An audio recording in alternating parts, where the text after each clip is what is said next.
So back in 2011 we won the competition for Savile Row, and we approached Kate just because of the local area, because of Savile Row arts and crafts, the tailoring heritage. So we wanted a handmade building. I suppose none of us knew at the start really what it would entail to do it, but we knew that there was a journey, and it was going to be quite exciting, and to start with that. So there were moments, weren't there? There were moments when we kind of, had we known, we might not have done it, but we're through those, aren't we? It was just an amazing journey, actually.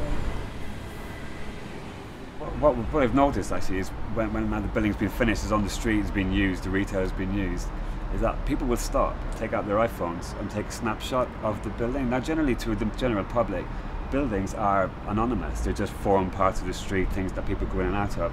But this actually brings art onto the street. It's a highly decorated building, but it's very sort of understated, very modern, very contemporary. I mean, the surface is so rich, isn't it? And yet it looks, because I normally make pieces that are very ebullient and loud and colourful. To hear you say that it still has this depth and this decorative quality kind of makes sense, because I'm a great, I've always decorated things and covered things, and this is pared back, but at the same time it still has this very rich, decorated, elaborate surface. The crystals are effectively three-dimensional when light hits them visually, so it reflects and reflects the light, and that was always part of it. So, as you say, when the sun shines on it, especially the black-blue tile, it changes from being inky, reflecting the sky, the clouds, to being sort of cobalt and sort of electric blue when the sun is on it.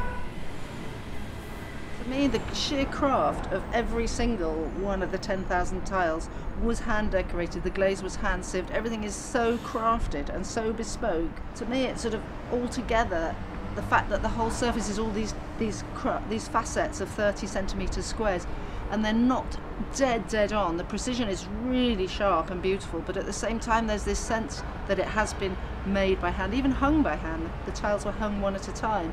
And because the road slopes and the building is square, to bridge the area between the bottom of the tiles and the pavement, we actually created this series of metal plinths that are using the pattern from the crystals themselves as the inspiration. And we had this all sand cast in a foundry in Stoke-on-Trent. A lot of time with public art on buildings is something that is attached at the end and has nothing to do with the context or that. But we collaborated with Kate to create an architectural item that was highly decorated, had a link back to the building. It's a three-dimensional representation of the crystal tiles, and I think that as a finishing piece for the building to sit on the ground like that is great. And again, it's quite rare, so nothing is just added on without a lot of thought, a lot of care, a lot of context. And I hope something like this sort of will set the ground for future other buildings in London and elsewhere for that level of collaboration and that level of attention to detail, and I hope it sort of sets that kind of standard.